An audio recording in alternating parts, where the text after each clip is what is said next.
चाळीसगाव तालुक्यातील पिंपळवाडी तांडा येथे अयोध्या येथील प्रभू श्रीराम कळस अक्षता पूजन कार्यक्रम संपन्न झाला। यावेळेस गावकऱ्यांनी श्रीरामाच्या प्रतिमेचे पूजन करण्यात आले।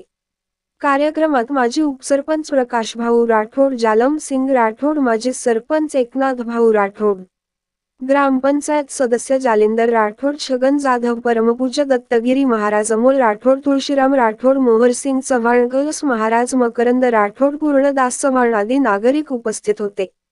Bureau report, Chalisgaon.